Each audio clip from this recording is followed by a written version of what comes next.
Buenas tardes, compañeros, espero y se encuentren muy bien. Sean bienvenidos a nuestro nuevo capítulo más de nuestro podcast, El saber es derecho. Los saluda su servidora, Viridiana. En este nuevo capítulo hablaremos de contratos. Los saluda Emanuel. Para esto hablaremos todo lo que conlleva este tema. Soy Mónica. Además explicaremos su clasificación de cada uno. Soy Joana. Empecemos ya. Bienvenidos. Soy Arlette. Bueno, compañeros, empezaremos con el nuevo capítulo llamado Contratos. ¿Me pueden explicar, por favor, qué es esto? Según el Código Civil para el Estado de Puebla, en el artículo 1436 dice: convenio de derecho civil es el acuerdo de dos o más personas para crear, conservar, transferir, modificar o extinguir obligaciones o derechos. Y en el artículo 1437 dice: contrato es el convenio que crea o transfiere obligaciones o derechos. Ya que sabemos el concepto de contrato, queremos mencionar que se desglosan varios tipos. ¿Alguien nos puede mencionar cuáles son, por favor? Sí, claro, existe el contrato unilateral, oneroso, consensual, formales, reales, tractos sucesivos o instantáneos. En los siguientes artículos se menciona cada uno. En el artículo 1438, el contrato unilateral es aquel que solo una de las partes se obliga.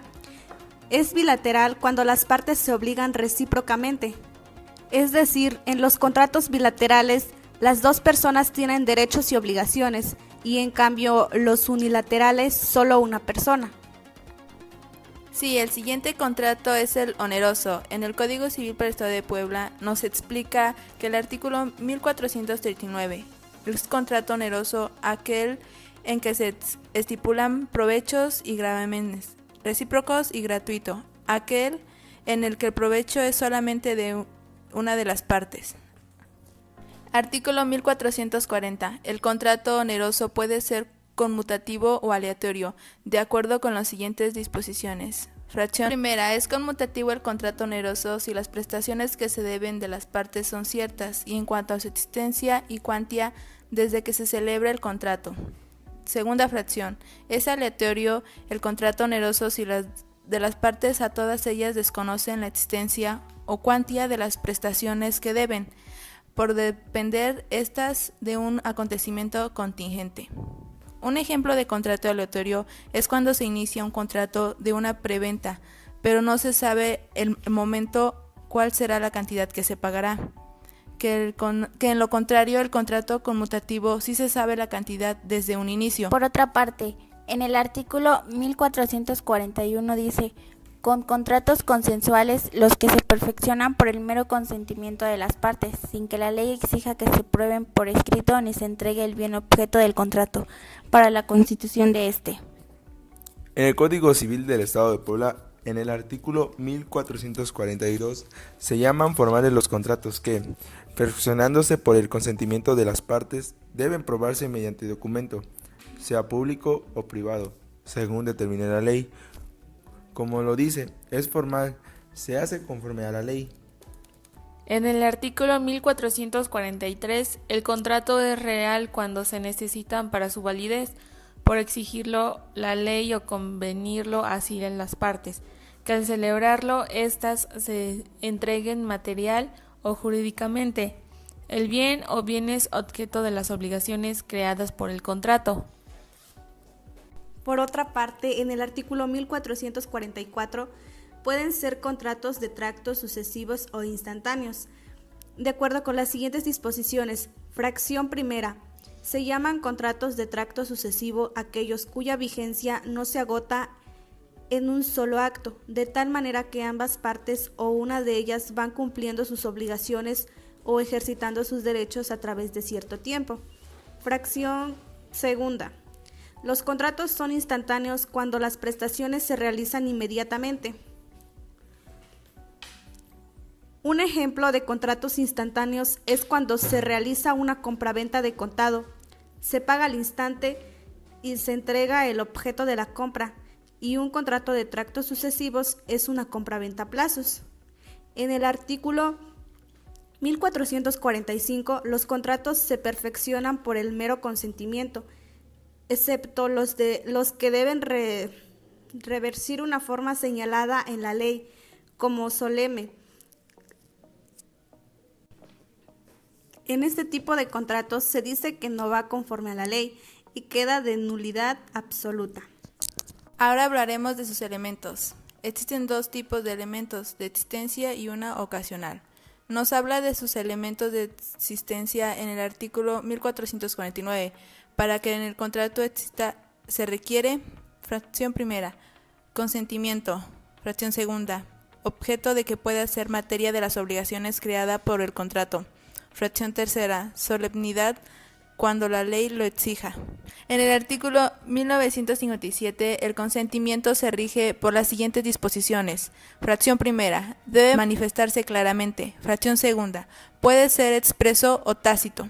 Fracción tercera, es expreso cuando se manifiesta verbalmente, por escrito o por signos inequivocados.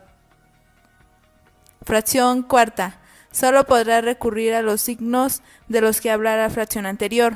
El contratante que tenga imposibilidad física para hablar o escribir, salvo disposición de la ley y en otro sentido o costumbre en lo contrario. Fracción quinta. Puede ser tácito el consentimiento si por ley o convenio debe manifestarse y expresarsemente. Fracción sexta. El consentimiento tácito resultará de hechos o de actos que se lo propongan o con la autoricen a presumirlo. Un ejemplo del consentimiento expreso verbalmente es cuando se ofrece una casa, entonces la persona acepta comprarla. Por signos inequívocos podemos saber cuando se está vendiendo una casa, porque se ve el signo de pesos. En el consentimiento tácito es lo contrario, se compra algo sin comunicación verbal o escrita. En el segundo elemento es objeto. Existen dos tipos, directo e indirecto. En el directo es una prestación o conducta que se puede interpretar en dar. Un ejemplo de una compra-venta de una casa es que el vendedor está obligado a darla y el comprador a pagarla.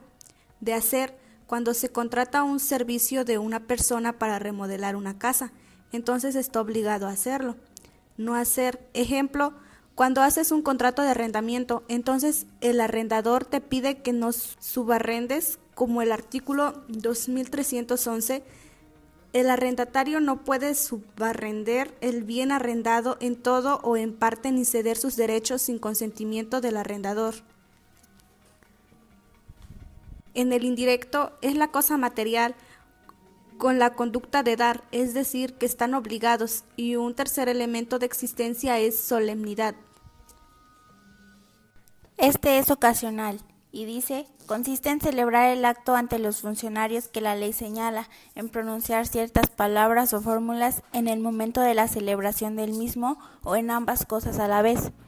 Es una forma elevada al rango de la existencia.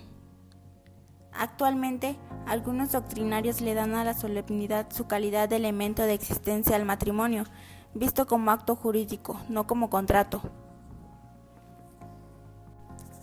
Bueno, compañeros, para que estos documentos, como lo son los contratos específicamente, sean válidos, se requieren varios requisitos.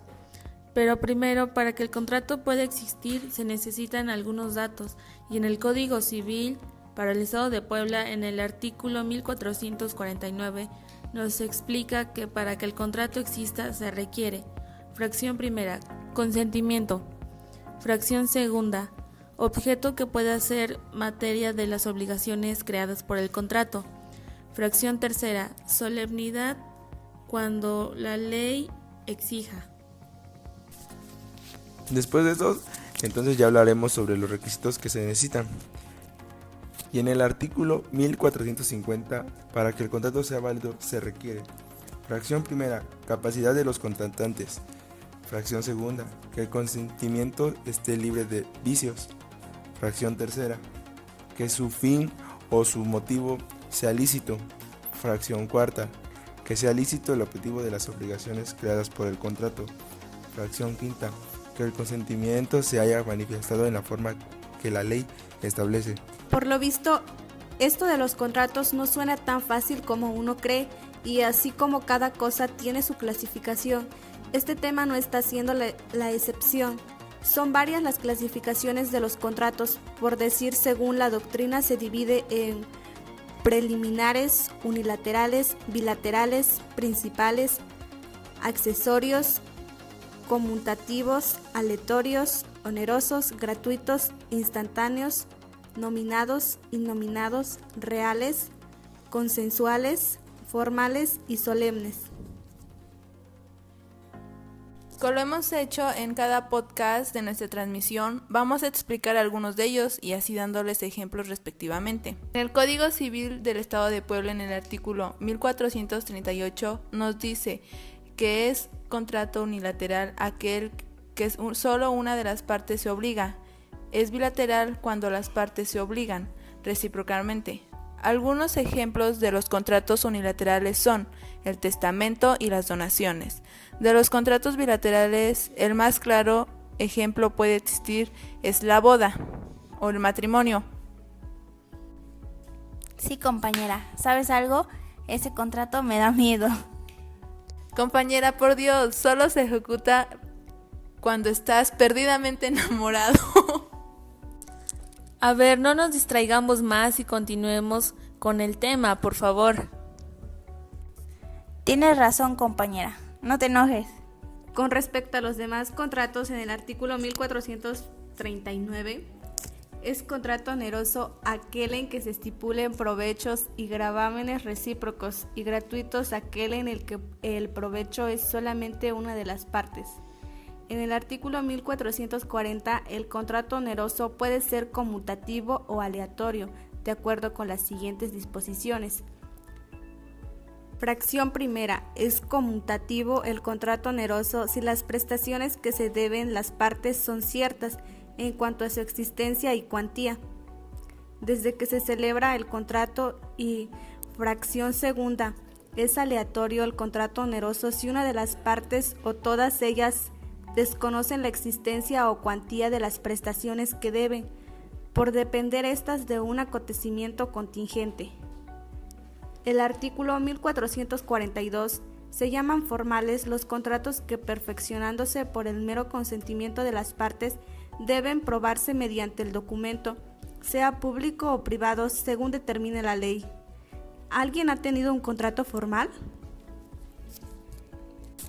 No, yo ni uno, ni siquiera sé cuáles son. No te preocupes, por eso estamos explicando este tema. Los contratos formales pueden ser las escrituras, actas constitutivas, carta poder, poder notarial, entre algunos otros. Por otra parte, en el artículo 1443, el contrato es real cuando sea necesario por su validez, para exigirlo a la ley o convenirlo así las partes, que al celebrarlo éstas se entreguen material o jurídicamente el bien o bienes objeto de las obligaciones creadas por un contrato. Ahora bien, otro punto a tratar es de los contratos de transmisión, que dentro de ellas se encuentra la del dominio, que es la compraventa. El artículo 2121 nos dice que la compraventa es un contrato por el cual una de las partes, llamada vendedor, transfiere a la otra la propiedad de un bien, obligándose esta última, que es el comprador, el pago de un precio cierto y en dinero. Mientras tanto, en el artículo 2123 dice que desde el momento que la compra-venta es perfecta, conforme a los artículos 1445, 1716 y 2122, pertenece el bien al comprador y al precio vendedor, teniendo cada uno de ellos derecho de extinguir del otro el cumplimiento del contrato. Una parte importante se encuentra en el artículo 2112. La promesa de contratar deberá otorgarse por escrito, en documento público o privado. El artículo 2113, la promesa de contratar solo origina obligaciones de hacer, consistentes en celebrar el contrato respectivo de acuerdo con lo ofrecido. Claramente nos dice el artículo 2137, la venta de un bien ajeno es nula. Por otra parte, el artículo 2153 dice que el vendedor está obligado, fracción primera, a conservar y custodiar el bien vendido con la diligencia propia de un buen padre de familia, mientras no lo entregue. Fracción segunda, a entregar al comprador el bien vendido. Y fracción tercera, a otorgar al comprador los documentos legalmente necesarios para acreditar la adquisición del bien objeto del contrato. Dentro de los contratos de transmisión encontramos la permuta, que según el capítulo tercero, en el artículo 2184, permuta es un contrato por el que se da un bien por otro. En el artículo 2186 encontramos si uno de los contratantes recibió el bien que se le prometió en permuta y acreditar que no era propio de lo que dio. No puede ser obligado a entregar el que ofreció en cambio y cumple con devolver el recibir por él. El artículo 2189, con excepción de lo relativo, el precio son aplicables a este contrato las reglas de la compra-venta en cuanto no se opongan los artículos anteriores. En el capítulo cuarto habla acerca de la donación. Según el artículo 2190, donación es un contrato por el que una persona transfiere a otra gratuitamente uno o más bienes. La donación puede ser pura, condicional, onerosa o remuneratoria. En el artículo 2194 dice que es pura es la donación que se otorga en palabras absolutas y condicional la que depende de algún acontecimiento futuro o contingente. Artículo 2195. Es oneroso la donación que se hace imponiendo algunas cargas al donatorio. Artículo 2196. Es remuneratoria la donación que se hace en atención a servicios recibidos por el donante y que no importa una deuda a cargo de ésta. Dentro de los contratos de transmisión se encuentra mutuo, que según el artículo 2240, mutuo es un contrato por el cual el mutuante transfiere la propiedad de una suma de dinero o de otros bienes fungibles al mutuario, quien se obliga a pagar en el plazo convenido, otro tanto de la misma especie y calidad. El artículo 2244 dice que el contrato de mutuo es simple si no se pactan intereses, y el artículo 2253 dice que el mutuo puede estipularse intereses en dinero o en géneros. Artículo 2365 nos habla del comodato. Es un contrato por el cual el comodante se obliga a conceder gratuita y temporalmente el uso de un bien no fungible, mueble o inmueble, y el comodatario contrae la obligación de restituir el mismo bien. Al terminar el contrato, el artículo 2366 nos dice: cuando la transmisión del uso tuviese por objeto bienes consumibles, solo será comodato si por voluntad de las partes se altera su destino, de tal manera que se utilicen sin ser consumidos y se restituya indefinitivamente. El artículo 2261, arrendamiento, es el contrato por el cual una persona llamada arrendador concede a la otra llamada arrendatario el uso o goce de un bien por tiempo determinado mediante un precio cierto. El artículo 2262 puede dar y recibir el arrendamiento los que pueden contratar.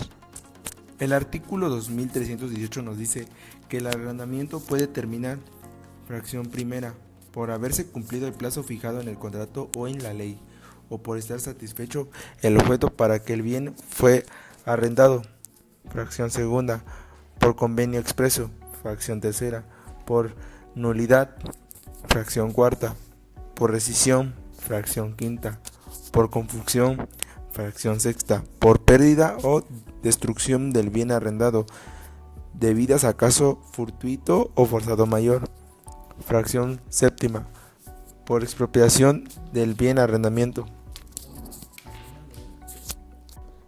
Pasemos a los contratos de custodia. ¿Quién nos puede ayudar con este tema? Yo puedo ayudarte con este tema. La custodia es un contrato bilateral por la cual una persona llamada depositario se obliga hacia otra persona depositante a recibir una cosa, mueble e inmueble, que al que le confía y le guarda para restituirla cuando la pida el depositante. En sí es una obligación de parte del depositario de recibir la cosa, la guarda y la conservación de la misma, una vez que ha sido entregada, y la restitución al depositante. Ok, muy claro. Continúa. Hay dos tipos de depósitos, el voluntario y necesario. ¿Podrás darnos una definición de cada una si no es mucho pedir? Para nada, claro, con gusto. El depósito voluntario se da cuando el depositante se ve exento de elementos de presión a la hora de tanto de decidir si constituye o en el depósito como de elegir la persona del depositario. El depósito necesario es aquel que, por contraposición, que el depósito es necesario cuando la presión de un elemento ajeno a la pura voluntad del depositante. Gracias, compañero. Continuemos con el siguiente tema. Es nada más y nada menos que los contratos de prestación de servicios. Yo puedo ayudarte si gustas. Adelante. Empezamos con el mandato. El mandato es un contrato por el cual el mandatario se obliga a ejecutar por cuenta de otros los actos jurídicos que éste le carga. En sí es que dicha ejecución sea por cuenta del otro y aceptación del contrato por parte del mandatario. Excelente. Continúe, por favor. El mandante es la persona que en el contrato consensual llamado mandato confía en otra persona. Su representación personal o la gestión o desempeño de uno o más negocios. El mandatario es una persona que en virtud del contrato consensual llamado mandato acepta del demandante presentarlo personalmente o a la gestión o desempeño de uno o más negocios. Muy bien, compañera, pero continúa y perdón por la interrupción. No te preocupes. La de prestación de servicios, este contrato comprende el servicio doméstico, el servicio a precio alzado y el aprendizaje está reglamentado por la Ley Federal de Trabajo y, en consecuencias, otro contrato es de obras a precio alzado. Este contrato de precio alzado es aquel en el que se utilizan los servicios de una persona por todo el tiempo indispensable a la construcción de una obra a cambio de sus servicios. Una pregunta, compañeros. ¿Cómo son los contratos de gestión colectiva?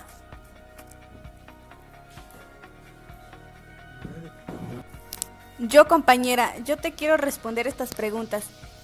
Esto se puede denominar como asociación civil. Este es un contrato mediante el cual de dos o más personas donde reúnen sus esfuerzos y sus recursos de manera o no transitoria para la consecución de un fin lícito, posible y que no tenga el carácter preponderantemente económico, y sus características son: es una persona moral. 2. Nace de un contrato. 3. Constituye la reunión de dos o más personas. 4. El objetivo de la asociación es de realizar un fin común, lícito, posible y que no tenga carácter preponderantemente económico. Yo te explico el otro tema, compañera. Pues mira, el contrato de sociedad civil, este es un convenio celebrado entre dos o más socios, mediante el cual apartan recursos, esfuerzos, conocimientos o trabajos para realizar un fin lícito de carácter preponderadamente económico, y sus características son 4. 1. Contrato bilateral o plurilateral. 2. Bilateral cuando intervienen dos socios, plurilateral cuando intervienen más de dos. 3. Contrato oneroso, en virtud de que los socios reciben provechos y gravámenes recíprocos sin constituir una especulación comercial. 4. Contrato formal, supuesto que el contrato de sociedad civil debe formularse ante el notario público. Bien, compañeros, muchas gracias. Me parece muy interesante, pero también quisiera saber si me pueden explicar el contrato de garantía, por favor. Claro que sí. Mira, los contratos de garantías, las generalidades tienen por objeto garantizar a los acreedores contra la insolvencia de sus deudores. La ley reglamenta 3 principales: la fianza, la prenda y la hipoteca. Según el artículo 2794 del Código Civil, dice que la fianza es un contrato por el cual una persona se compromete con el acreedor a pagar por el deudor si éste no lo hace.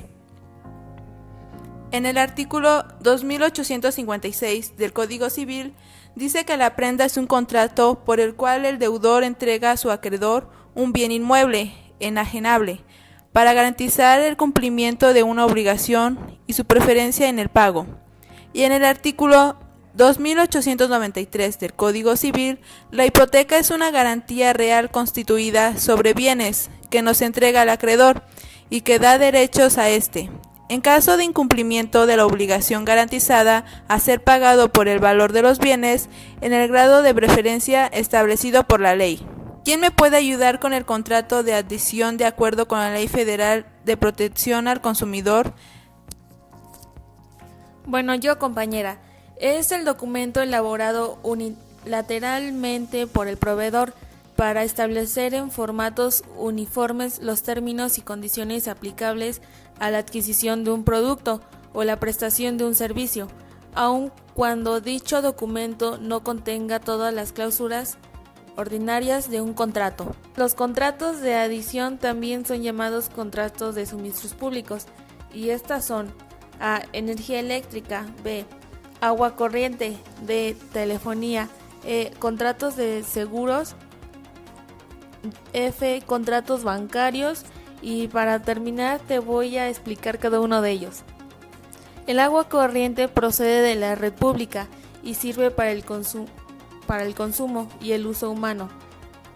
En la telefonía es un medio de comunicación inalámbrico a través de ondas electromagnéticas. Como cliente de este tipo de redes se utiliza un dispositivo denominado teléfono móvil.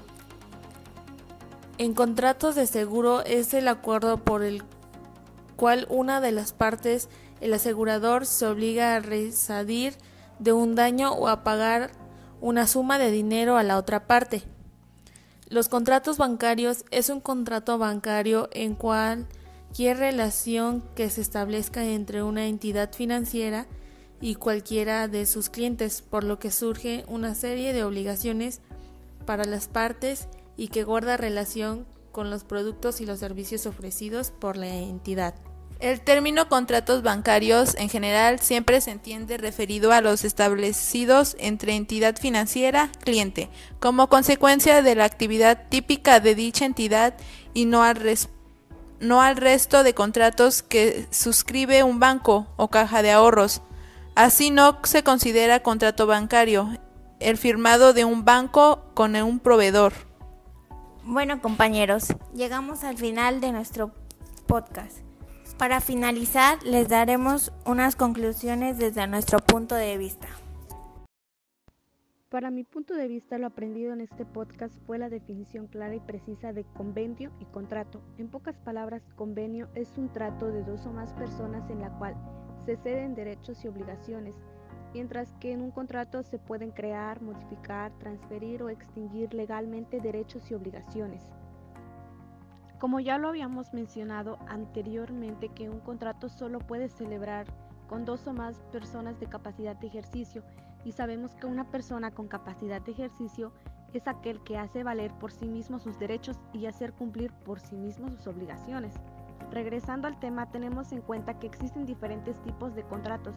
Dentro de la transmisión de dominio existe uno de ellos que se llama compraventa, que es el contrato por el cual un vendedor se obliga a transferir al comprador la propiedad de una cosa o derecho y el comprador tiene la obligación de pagar. La validez de un contrato para que pueda ser ejecutado se necesita el consentimiento, ya que sin este no se puede llegar a un acuerdo entre los contratantes. Pero no solo existe el contrato para dos personas, como ya lo habíamos visto en el apartado de las clasificaciones del contrato. El contrato unilateral es el que pueden usar tus padres con respecto al testamento o un socio con respecto a una donación. Esperemos y tengamos en claro este apartado. Sabemos que a lo largo de nuestra vida establecemos distintos vínculos sociales, formando parte de un principio de nuestra familia, considerándose a la misma como un grupo social, pero también encontramos otros vínculos que van más allá de la familia y amistad, siendo estos relacionados al ámbito laboral, lo relativo a las distintas actividades económicas que realizamos para poder obtener los recursos que necesitamos. Estas relaciones están regidas por muchas leyes y normativas, que son promulgadas y aceptadas por los ciudadanos de un estado determinado, mientras que también puede haber acuerdos civiles que se dan solamente entre dos o más partes, siendo realizados en forma implícita, como también aquellos que son efectuados mediante la forma legal de un contrato. En esencia, el contrato es el reflejo de un acuerdo alcanzado por dos partes, mediante el cual una de ellas se compromete a hacer algo a cambio de una contraprestación, generalmente de tipo económico. Cada día todos efectuamos multitud de contratos. El simple acto de pagar un café en la cafetería, en un contrato que obliga a ambas partes. Al subir al autobús, es el contrato, incluso cuando quedamos para comer con un compañero de trabajo. Estamos estableciendo una relación contractual. Bueno, compañeros, llegamos al final de este cuarto capítulo de nuestro podcast llamado El saber es derecho. Hasta la próxima.